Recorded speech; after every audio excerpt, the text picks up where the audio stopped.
Hello the students, कैसे हैं आप सब लोग। मैं मोइन पठान एक बार फिर से आप सब लोगों के सामने। और आज हम लोग करने वाले हैं क्या, आज हम लोग करने वाले हैं हमारे चैप्टर द एंड ऑफ बाइपोलरिटी का एक और इंटरेस्टिंग टॉपिक जिसका नाम है शॉक थेरेपी। शॉक थेरेपी को लेकर बहुत सारे बच्चे कंफ्यूज रहते हैं और बहुत सारे बच्चे कहते हैं कि सर ये है क्या, मतलब शॉक थेरेपी का नाम सुन के शॉक में चले जाते हैं। और लेकिन मेरी मानो कि ज़्यादा मुश्किल टॉपिक नहीं है, बहुत ईजी टॉपिक है, बस आपको कुछ चीज़ें समझने की जरूरत है। आप सबका स्वागत करता हूँ मैं अड्डा 24/7 पर, जो कि आप लोगों को लेकर आता है बहुत सारे इंपॉर्टेंट एजुकेशनल रिलेटेड वीडियोस, बहुत सारे शॉर्ट्स, बहुत सारे नोटिफिकेशंस, और आप सबकी हेल्प करता है आपके एग्जाम में मार्क्स को रेज करवाने में और आपका एग्जाम क्लियर करवाने में। तो आइए चलिए शुरू करते हैं। शॉक थेरेपी इन पोस्ट कम्युनिस्ट रिजिम्स, यानी क्या, यानी कि जो वो 15 डिफरेंट कंट्रीज बन चुकी है, अब 15 अलग अलग कंट्रीज जो बन चुकी है यूएसएसआर टूटने के बाद, उसमें सिस्टम क्या है, पोस्ट कम्युनिस्ट कंट्रीज है ना। पहले कम्युनिज्म चलता था, अब कम्युनिज्म नहीं चलेगा क्योंकि यूएसए डोमिनेट कर चुका है।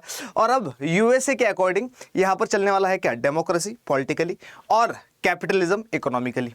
ठीक है, तो ये जो ट्रांजिशन है फ्रॉम कम्युनिज्म और सोशलिज्म, फ्रॉम कम्युनिज्म और सोशलिज्म इनटू कैपिटलिज्म, इसी को बोला जाता है शॉक थेरेपी।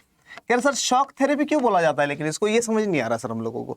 देखिए ऐसा है कि जब एक सिस्टम से दूसरे सिस्टम में कोई चीज़ कन्वर्ट होती है ना, ठीक है, तो बहुत सारी प्रॉब्लम्स आती है, बहुत पेनफुल प्रोसेस होता है ये, और इसी वजह से इसका नाम है क्या, शॉक थेरेपी। यानी कि ये जितनी भी 15 की 15 कंट्रीज़ है, इन सब में बहुत बड़ी प्रॉब्लम आने वाली है। वो कंट्रीज़ जो अभी तक रह रही थी किसके अंडर में, कम्युनिस्ट रूल के अंडर में, वो सारी कंट्रीज़ जहाँ पर कम्युनिज्म एक आइडियोलॉजी थी, है ना, पॉलिटिकली भी और इकोनॉमिकली, वो अब खत्म होने वाली है ना। और अब क्या आने वाला है, अब आने वाला है कैपिटलिज्म एंड डेमोक्रेसी। तो ये जो कन्वर्जन है from socialism communism to democracy and capitalism, इस टाइम पीरियड में कंप्लीटली कन्वर्ट होते टाइम क्या क्या प्रॉब्लम्स आएगी वो देखेंगे हम लोग। क्या इकोनॉमी गिर जाएगी बहुत ज़्यादा, है ना, या इकोनॉमी स्टेबल रहेगी या बढ़ेगी, वो सारी की सारी चीज़ें हम लोग इसमें देखने वाले हैं। आइए स्टार्ट करते हैं। What is shock therapy? ये बोल रहा है कि shock therapy है क्या।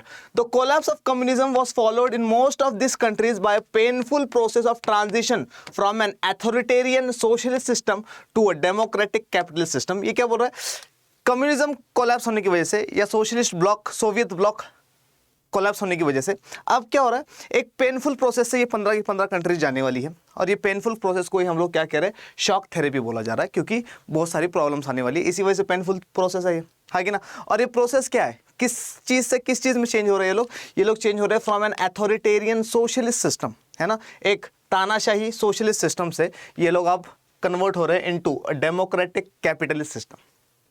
ठीक है, तो ये जो प्रोसेस है इसी को क्या बोलेंगे अपन, शॉक थेरेपी बोलेंगे। The model of transition in Russia, Central Asia and Eastern Europe that was influenced by the World Bank and IMF came to be known as shock therapy. अब ये करवा कौन रहा है, शॉक थेरेपी करवा कौन रहा है। अब देखो क्या हुआ, ये दुनिया थी दो हिस्सों में बटी हुई थी, बाइपोलर वर्ल्ड था, हाँ कि ना, ऐसा ही था।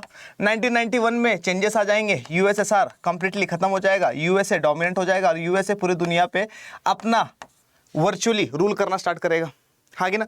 और यूएसए क्या करेगा, दो हम लोग पिछले वाले टॉपिक में पढ़ के आ चुके हैं, वर्ल्ड बैंक और IMF को बोलेगा कि भैया मेरी हेल्प कर, इन सबको लोन्स दे दे, और इन सबको क्या बोले, इन सबको बोल दे कि भाई कन्वर्ट हो जाओ जल्दी जल्दी से, किस में, कैपिटलिज्म में, डेमोक्रेसी में, हाँ कि ना। तो अब सीन क्या है, यूएसए के इन्फ्लुएंस की वजह से वर्ल्ड बैंक और IMF क्या करेंगे, इन सारी की सारी कंट्रीज को बोलेगी कि भैया देखो कम्युनिस्ट रिजिम तो खत्म हो गई, है ना, कम्युनिज्म दुनिया में बचा नहीं है, वर्ल्ड पावर एक ही बची है जिसका नाम है यूनाइटेड स्टेट्स ऑफ अमेरिका, और यूनाइटेड स्टेट्स ऑफ अमेरिका की आइडियोलॉजी पे चलना पड़ेगा क्योंकि वो डोमिनेंट आइडियोलॉजी है ना। कम्युनिज्म पे चल के देख लिया तुम लोगों ने 1922 से लेकर 1991 तक, लेकिन कोई फायदा हुआ नहीं।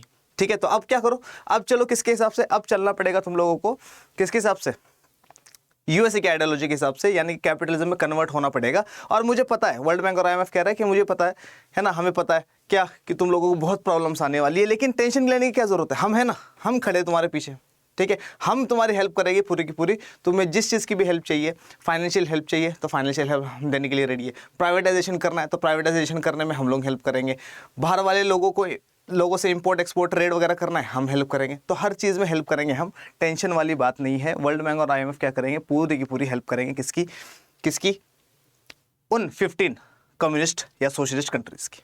आइए आगे देखिए क्या बोल रहा है, shock therapy varied in intensity and speed amongst the former second world countries but its direction and features were quite similar. अब देखो क्या बोल रहा है, ऐसी इन 15 कंट्रीज में ऐसी कोई भी कंट्री नहीं होगी जिसमें शॉक थेरेपी नहीं होगी। मतलब सारे के सारे लोग जो है इस पेनफुल प्रोसेस से जाने वाले हैं, गुजरने वाले हैं।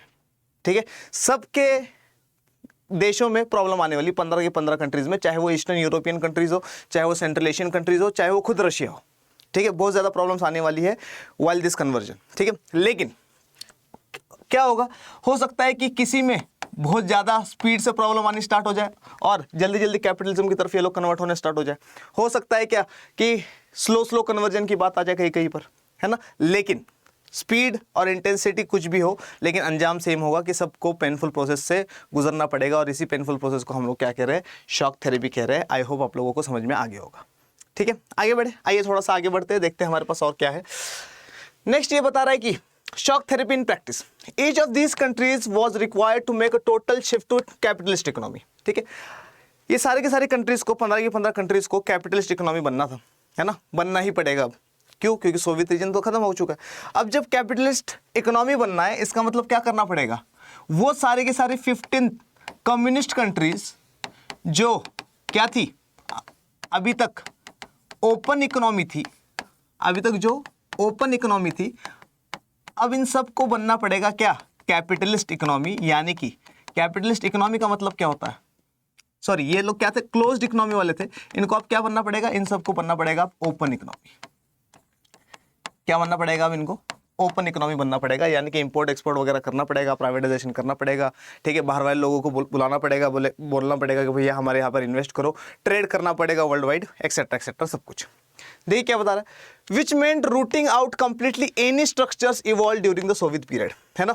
अब ये बोल रहा है कि अगर हम लोगों को कैपिटलिस्ट इकोनॉमी बननी है, कैपिटलिज्म को फॉलो करना है, इसका मतलब क्या है, इसका मतलब सोवियत यूनियन के टाइम पीरियड में जो जो चीज़ें थी उन सबको उखाड़ के फेंक देना और कैपिटलिज्म को रूट से खड़ा करना।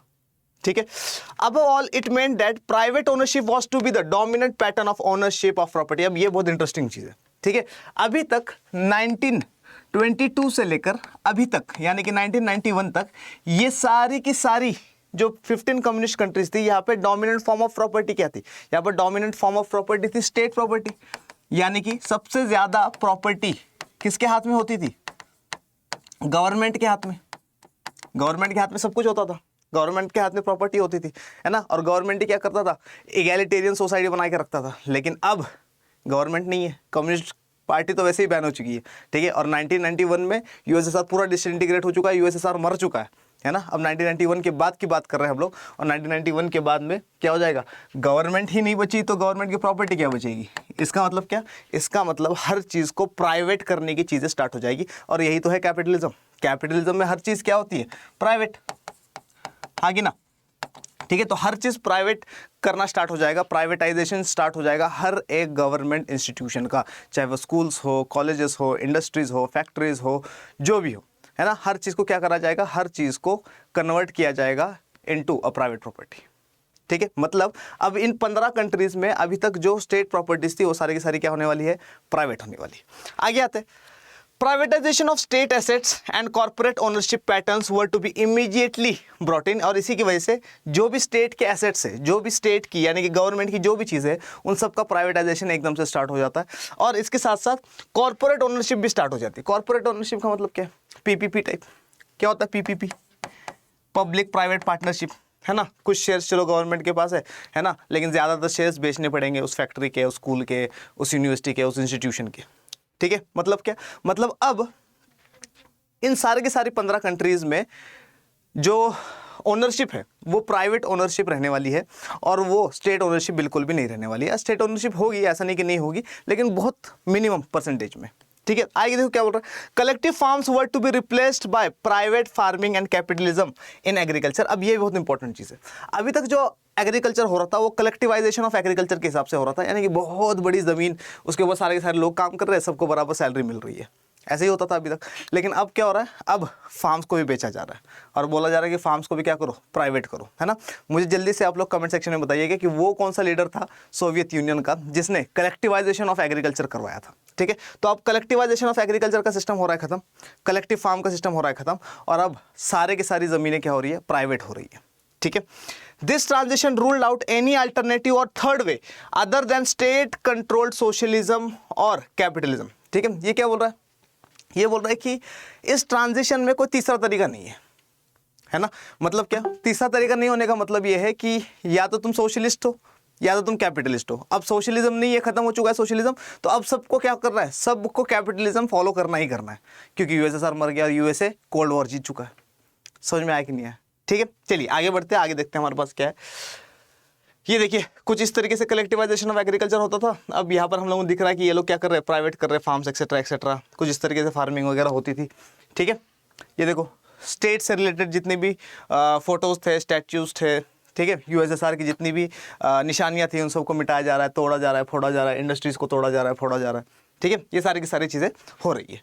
आगे आते, shock therapy also involve a drastic change in the external orientation of these economies. और ये क्या बोल रहा है कि शॉक थेरेपी क्या कर रहा है, एक्सटर्नल ओरिएंटेशन भी चेंज कर रहा है। कैसे, देखो इधर, development was now envisaged through more trade and thus a sudden and complete switch to free trade was considered essential. अब ये बहुत इंपॉर्टेंट है, अब ध्यान सुनो। कैपिटलिज्म में जो वेस्टर्न वर्ल्ड था वो करता क्या था, वो करता था इंपोर्ट एक्सपोर्ट, इंपोर्ट एक्सपोर्ट ही तो करता था, यानी कि क्या, यानी इंटरनेशनल ट्रेड करता था, और इंटरनेशनल ट्रेड से ये लोग पैसा कमाते थे, है ना। और इनको फर्क नहीं पड़ता कि अमीर अमीर होता जाए, गरीब गरीब होता जाए, जो कैपिटलिस्ट वाला सिस्टम है। ठीक है, इंटरनेशनल ट्रेड करते थे ये लोग, आगे ना। अब इंटरनेशनल ट्रेड, वेस्टर्न वर्ल्ड तुम्हारे साथ ट्रेड क्यों करेगी, तुम तो वैसे ही क्या हो, इकोनॉमी तुम्हारी डूब चुकी है, तुम्हारे पास कुछ है नहीं, है ना। फार्मिंग तुम्हारे यहाँ पे हो नहीं रही है क्योंकि प्राइवेट ज़मीनें होने वाली है। जब प्राइवेटाइजेशन पूरा हो जाएगा, जब तुम उगाना कुछ शुरू करोगे, तब जाके मैन्युफैक्चरिंग होगी, मैन्युफैक्चरिंग से कोई चीज़ बनाओगे, चीज़ दो से फिर क्या होगा, तुम बेचोगे आगे जाकर, आगे ना। इसका मतलब इनकी जो 15 पोस्ट सोवियत या पोस्ट कम्युनिस्ट कंट्रीज है, इनकी हालत बहुत ख़राब होने वाली है। क्यों, एक तो इनकी इकोनॉमी गिरने वाली है सिस्टम चेंज करने की वजह से। पहले ही खराब चल रही थी यूएसएसआर की इकोनॉमी, अब सारे के सारे 15 की 15 पोस्ट सोवियत कंट्रीज या पोस्ट कम्युनिस्ट कंट्रीज की इकोनॉमी गिरने वाली है। पहली चीज़ ये। दूसरी चीज़ ये होने वाली है अब शॉक थेरेपी में, क्या कि स्टेट नहीं है, गवर्नमेंट नहीं है जो कोई भी चीज़ संभाल सकता है, आगे ना। बोरिस येल्सिन है रशिया का प्रेसिडेंट, ठीक है, लेकिन वो रशिया की चीज़ों को संभालेगा, लेकिन रशिया की इकोनॉमी देखो ना क्या कर रही है, गिरती जा रही है। तो ये कैसे संभालेगा, है ना। ये पहले देश को संभालेगा या पहले लोगों को खाना खिलाएगा, ठीक है। और लोगों को खाना खिलाने के लिए बाहर से मंगवाना पड़ेगा चीज़ें, समझ में आ रहा है कि नहीं। तो यही बोल रहा है ये, development was now envisaged through more trade. Development करने के लिए क्या चाहिए, ट्रेड करना पड़ेगा, किसके साथ, ऑफकोर्स डेवलप्ड कंट्रीज के साथ, कैपिटलिस्ट कंट्रीज के साथ। And the sudden and complete switch to free trade was considered essential. और इन लोगों ने क्या बोला, इन 15 की 15 कंट्रीज ने क्या, कि भैया हम लोग फ्री ट्रेड करने के लिए रेडी है। अब फ्री ट्रेड का क्या मतलब है यहाँ पर, ये समझो आप लोग, बहुत इंपॉर्टेंट चीज़ है। एग्जाम्पल के तौर पे यहाँ पर इंडिया है ना, और यहाँ पर है चाइना, ये चाइना है और ये इंडिया, ठीक है। इंडिया में ये वाला पेन जो है, ये वाला पेन, ठीक है, ये कितने में मिल रहा है, इंडिया में ये वाला पेन मिल रहा है 15 रुपए का, ठीक है। चाइना में सेम पेन, ये वाला सेम पेन, ठीक है, सेम क्वालिटी, सेम कलर, ठीक है, सेम टेक्सचर, सेम इंक, सब कुछ, ठीक है, ये मिल रहा है सिर्फ और सिर्फ 5 रुपए में। समझ में आया नहीं है, ठीक है। अब चाइना वाले लोग क्या करते हैं, इंडिया में आकर अपना पेन बेचते हैं, ठीक है। अब क्वेश्चन ये है, जब हमारे पास एक ही तरीके के 2 पेन हैं, तो हम इसके 5 रुपए देंगे या 15 रुपए देंगे। ऑफकोर्स आम आदमी क्या सोचेगा, भैया 5 रुपए दे देता हूँ, 10 रुपए का तो मैं क्या करूँगा, बर्गर खा लूँगा, वड़ा पाव खा लूँगा, हाँ कि ना। तो अब क्या होता है, ऐसे तो इंडियन जो बिजनेसमैन है उनका तो धंधा खराब हो जाएगा, हाँ कि ना। तो हम लोग क्या करते हैं, बॉर्डर पे लगाते हैं टैक्स, क्या लगाते हैं, टैक्स लगाते हैं। इसको बोला जाता है क्या, इसको बोला जाता है कस्टम ड्यूटी। क्या बोला जाता है इसको, कस्टम ड्यूटी, ठीक है। हम लोगों ने चाइना वालों को बोला कि भैया चाइना वालों, तुम्हें अगर इंडिया में अपनी चीज़ें बेचनी है, ठीक है, तो तुम्हें एक काम करना पड़ेगा, क्या, तुम्हें देना पड़ेगा टैक्स। इसने बोला भैया कितना टैक्स, हमने कहा टैक्स देना पड़ेगा तुम्हें कितना, 10 रुपए का, 10 + 5 15। अब तुम लोग बोलोगे सर 5 रुपये का पेन, 10 रुपये का टैक्स, ठीक है, एग्जाम्पल दे रहा हूँ, ठीक है। तो अब कितने रुपए का हो गया ये पेन, 15 रुपए का हो गया, ठीक है। या फिर मुझे अपनी इकोनॉमी और बचानी है ना, चाइना के इन्फ्लुएंस से, तो मैं क्या करूँगा, 15 रुपए का टैक्स रख दूंगा, कितना हो गया, 20 रुपए का पेन हो गया। अब जब ये पेन चाइना का इंडिया के मार्केट में आएगा, है ना, अब सेम पेन है, इंडिया का 15 रुपए का और चाइना का 20 रुपए का, लोग कौन सा लेंगे, 15 रुपए वाला, समझ में आया कि नहीं आया? इसका मतलब क्या है? इसका मतलब इंटरनेशनल ट्रेड के टाइम पीरियड में अगर हमें या सामने वाले को कोई चीज़ हमारी कंट्री में बेचनी है तो क्या करना पड़ता है? टैक्स देना पड़ता है। लेकिन इनके साथ तो कोई ट्रेड ही नहीं कर रहा है, है ना? इसलिए इन लोगों ने क्या बोला, इन 15 की 15 कम्युनिस्ट कंट्रीज़ ने बोला, पोस्ट कम्युनिस्ट कंट्रीज़ ने बोला कि भैया देखो ऐसा है, हमारे पास डेवलपमेंट करने के लिए पैसा नहीं है और हम लोगों को चाहिए पैसे, ठीक है? हमारे पास खाने के लिए कुछ नहीं चाहिए, कुछ नहीं है और हम लोगों को बाहर से मंगवाना पड़ेगा, ठीक है? इस वजह से ये 15 की 15 पोस्ट कम्युनिस्ट कंट्रीज़ जो है ये लोग कह रहे हैं क्या कि भैया हम लोग फ्री ट्रेड करने के लिए रेडी है। फ्री ट्रेड मतलब क्या? फ्री ट्रेड का मतलब है कि हम लोगों को कस्टम ड्यूटी नहीं चाहिए। आया कि नहीं आया समझ में? पक्की बात है। आगे देखिए क्या बोल रहा है, the free trade regime and foreign direct investment were to be the main engines of change, ठीक है? तो फ्री ट्रेड एक तो समझ में आ गया। फॉरेन डायरेक्ट इन्वेस्टमेंट क्या होता है? फॉरेन डायरेक्ट इन्वेस्टमेंट होता है, इसको अपन FDI बोलते हैं, फॉरेन डायरेक्ट इन्वेस्टमेंट, ठीक है? अब इसमें क्या हो रहा है, एग्जांपल के तौर पे इंडिया में हम लोग को क्या करना है, हम लोगों को एक प्लांट लगाना है, मान लो न्यूक्लियर पावर प्लांट लगाना है, और न्यूक्लियर पावर प्लांट लगाने के लिए हमारे पास पैसे नहीं है, तो हम लोग क्या करते हैं, हम लोग इन्वेस्टर्स को इनवाइट करते हैं। किसको? इन्वेस्टर्स को, जिनके पास बहुत सारा पैसा वगैरह है, इनको इनवाइट करते हैं और इनको बोलते हैं कि भैया दो चीज़ें, या तो हम न्यूक्लियर प्लांट लगाते हैं, ठीक है, तुम लोग इसमें पैसा लगा लो, ठीक है? ये बोलेगा मेरा फ़ायदा क्या है इसमें, क्या हम प्रॉफिट देंगे, एक पॉइंट, ठीक है? दूसरा पॉइंट ऐसा हो सकता है, हम लोग न्यूक्लियर पावर प्लांट अगर किसी की हो बाहर वाली कंट्रीज़ में, उनको बोले कि भैया हमारी कंट्री में लगा लो तुम न्यूक्लियर पावर प्लांट आके, ठीक है? इसका क्या फ़ायदा होगा उनको? उनका एक तो फ़ायदा ये होगा कि भैया उनको प्रॉफिट मिलता जाएगा, सस्ते में हम लोग ज़मीन दे देंगे, है ना? टैक्स वगैरह नहीं लेंगे 10 साल तक तुम किराया भी मत देना हमारे देश में काम करने का, ठीक है? सामने वाला खुश, हम लोग क्यों खुश? क्योंकि हमारे लोगों को एम्प्लॉयमेंट मिलेगा, क्योंकि ये जो 15 पोस्ट सोवियत कंट्रीज़ हैं इनके पास एम्प्लॉयमेंट नहीं है, याद रखना आप। क्यों? क्योंकि जब तक कम्युनिस्ट पार्टी क्या कर रही थी, गवर्न कर रही थी, तब सबके पास एम्प्लॉयमेंट था, अनएम्प्लॉयमेंट नहीं था, बेरोजगारी नहीं थी। लेकिन अब प्राइवेटाइजेशन हो रहा है हर चीज़ का, ठीक है? इसका मतलब क्या है? इसका मतलब अब अनएम्प्लॉयमेंट का रेट बहुत हाई होने वाला है, ठीक है? अब इक्वल सोसाइटी नहीं रहने वाली है, अब ऊंच नीच आने वाली है सोसाइटी में, क्लास में डिफरेंस आने वाला है, ठीक है? तो अब सीन क्या हो रहा है, अब फ्री ट्रेड एग्रीमेंट और दूसरा क्या, फॉरेन डायरेक्ट इन्वेस्टमेंट, मतलब फॉरेनर्स को बोल दिया आकर इन्वेस्ट करो हमारे देश में। अब जब ये लोग देश में इन्वेस्ट करेंगे, अब हमें ज़रूरत है कि हमारे देश में इन्वेस्ट करो, क्योंकि हमारे पास पैसे नहीं है, हमारे पास डेवलपमेंट करने के लिए चीज़ें नहीं है, इकोनॉमी हमारी बैठी हुई है। तो वो बोलेगा यार एक बैठी हुई इकोनॉमी में क्यों मैं पैसा लगाऊँ अपना? सामने वाला भी सोचेगा ना। फिर हम लोग क्या करेंगे, अरे भैया ये भी कर लो, लाइसेंस भी मत लो, ऐसा कर लो वैसा कर लो, हम लोग क्या कर देंगे, उसकी सारी शर्तों पे मान लेंगे और वो फिर क्या करेगा, इन्वेस्ट करेगा। अब क्वेश्चन ये है कि इन्वेस्ट कौन करेगा? डेवलप्ड कंट्रीज़ यानी कि वेस्टर्न कंट्रीज़, वेस्टर्न वर्ल्ड वाली कंट्रीज़, USA और वेस्टर्न यूरोप पूरा के पूरा, वो लोग करने वाले हैं क्या, FDI यानी कि फॉरेन डायरेक्ट इन्वेस्टमेंट। यानी कि इसमें भी, इस टाइम पीरियड में भी, ये जब 15 पोस्ट कम्युनिस्ट कंट्रीज़ जब ये लोग डूब रही है, जब इनकी इकोनॉमी ख़राब हो रही है, जब ये शॉक थेरेपी से गुजर रही है, इस टाइम पीरियड में भी जो वेस्टर्न वर्ल्ड है वो क्या देख रहा है, अपना फ़ायदा देख रहा है, ठीक है? तो वो क्या करेगा, फॉरेन डायरेक्ट इन्वेस्टमेंट करने की बात करेगा।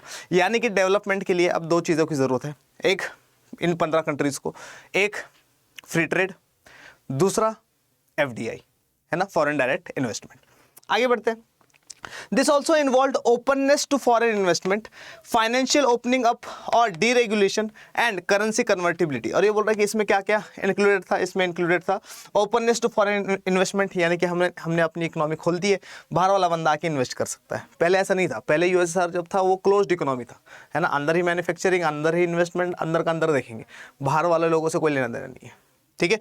दूसरा क्या बोल रहा है, फाइनेंशियल ओपनिंग अप, ठीक है, फाइनेंशियल ओपनिंग अप। और तीसरा क्या बोल रहा है ये, एंड करेंसी कन्वर्टिबिलिटी। यानी करेंसी कन्वर्टिबिलिटी का क्या नाम है, क्या मतलब है, रशिया की करेंसी क्या है, रूबल है कि ना? लेकिन जब USA पैसा लेगा वो रूबल थोड़ी लेगा, वो बोलेगा भैया मुझे डॉलर में चाहिए, है कि ना? और डॉलर में चाहिए इसका मतलब क्या, पहले देखा जाएगा रूबल का वैल्यू डॉलर के हिसाब से कितना है, ऑफकोर्स इस टाइम पीरियड में कम ही होगा, है कि ना? तो उसके हिसाब से पैसे लेगा डॉलर्स में, ठीक है? और फिर ट्रेड करेगा। समझ में आ रहा है कि नहीं आ रहा? तो ये सारी की सारी प्रॉब्लम्स जो है ये फेस कर रहे थे 15 की 15 सोवियत सोशलिस्ट रिपब्लिक्स, ठीक है? Shock therapy, the transition also involve a breakup of the existing trade alliances among the countries of Soviet block. ये क्या बोल रहा है, the transition also involve a breakup of the existing trade alliances among the countries of the Soviet block. अब देखो क्या था, पहले जब सोवियत ब्लॉक था यानी कि USSR था, ये है रशिया के बाद ये है 8 कौन सी कंट्रीज, ईस्टर्न यूरोपियन कंट्रीज, और ये है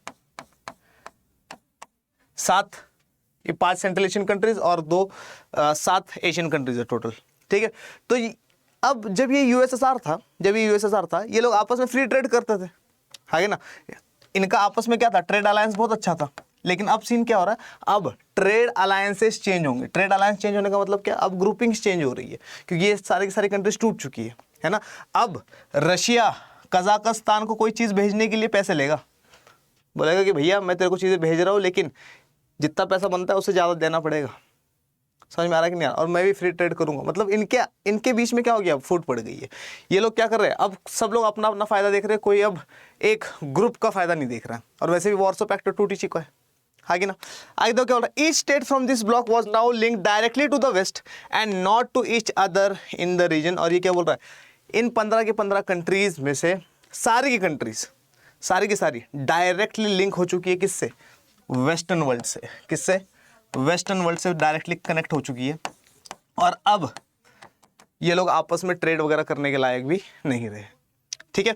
this states were thus to be gradually absorbed into the western economic system. और इन सारे के सारे स्टेट्स को अब क्या करना है, वेस्टर्न इकोनॉमिक सिस्टम को अपनाना, यानी कि कैपिटलिस्ट सिस्टम, ठीक है। और अब ये जो वेस्टर्न वर्ल्ड है या वेस्टर्न कंट्रीज है, चाहे वो वेस्टर्न यूरोप हो चाहे वो यूएसए हो, ये सारी की सारी कंट्रीज पता क्या करेगी, इन ईस्टर्न कंट्रीज को, यानी कि ये 15 की 15 कंट्रीज को बोलेगी अरे तुम टेंशन क्यों लेते हो, ठीक है, हम लोग हैं ना, तुम हमारे सिस्टम में आ रहे हो ना, हम तो पुराने हो चुके हैं सिस्टम में, ठीक है, हम तुम्हें गाइड करेंगे, हम बताएंगे। लेकिन एक्चुअल में ये लोग करने वाले क्या है, एक्चुअल में ये लोग करेंगे बिजनेस, ठीक है। ये अपना फायदा निकालेंगे, क्यों, क्योंकि कैपिटलिज्म सिखाता ही है अपना फायदा, ठीक है। ये चीज देखिए क्या बता रहा है लास्ट में, the western capitalist states now became the leaders and thus guided and control the development of the region through various agencies and organisations. और ये वेस्टर्न कैपिटलिस्ट स्टेट्स क्या बन जाएंगे, लीडर्स बन जाएंगे। किसके लीडर्स बन जाएंगे, ये लोग लीडर्स बन जाएंगे किसके, कैपिटलिज्म के। ये बोलेंगे ये हमारे यहाँ तो कैपिटलिज्म 1945 के पहले से चल रहा है, ठीक है, तो हमें पता है कैसे चलता है कैपिटलिज्म, तो हम गाइड करेंगे तुम्हें, हम लीडर्स हैं तुम्हारे, ठीक है, हम जैसे बोलेंगे वैसे करना, ठीक है, तो ही टिक पाएगा तुम्हारा देश, वरना खराब हो जाएगा इकोनॉमिकली और कोई कब्जा कर लेगा तुम्हारे पे। ये लोग बोलेंगे हाँ हाँ भाई साहब जैसा आप लोग बोलोगे। समझ में आ रहा है कि नहीं आ रहा? तो अब क्या, डेवलपमेंट के चक्कर में ये लोग सारे के सारे, अब वैसे भी उनके पास ऑप्शन भी नहीं है ना, इन 15 कंट्रीज के पास ऑप्शन भी नहीं है कि अब कुछ और अपना दिमाग लगा, कैपिटलिज्म तो लेना ही करना है ना। चलिए आगे बढ़ते हैं। आगे देखिए क्या है, कॉन्सिक्वेंसेज ऑफ शॉक थेरेपी, ये अपन पढ़ेंगे अगले वाले टॉपिक में, ठीक है। आई होप आज वाला लेक्चर जो है आप लोगों को बहुत बहुत बहुत बहुत बहुत ज़्यादा पसंद आया होगा। पसंद आया है तो इसको लाइक करिए, शेयर करिए, अपने दोस्तों को दिखाइए, मुझे दिखाइए, बहुत बहुत बहुत बहुत बहुत सारा प्यार। और ऐसे इंपॉर्टेंट वीडियोस लेकर मैं मोइन पठान आप सबके सामने रोज़ बरोज़ आता रहूँगा। तब तक के लिए मोइन पठान आप सबसे कहता है जय हिंद।